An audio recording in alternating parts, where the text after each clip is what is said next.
نرخی خەبات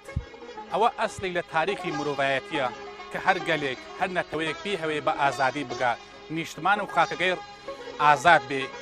کرامەتی خەڵکەکەی پارێزراو بێت دەبێ نرخی ئەو ئازادیەش بدەن دەبێ نرخی ئەو خەباتەش بدەن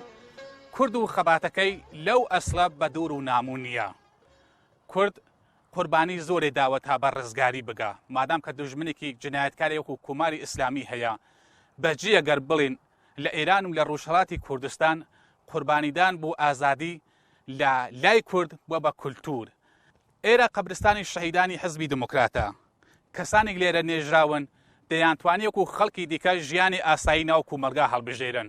بەڵام ئەوانە لە جیاتی ئەوەی ژیانی ئاسایی ناو کومەلگا هەڵبژێرن چەکی شەرەف و کوردایەتیان لەشان کرد و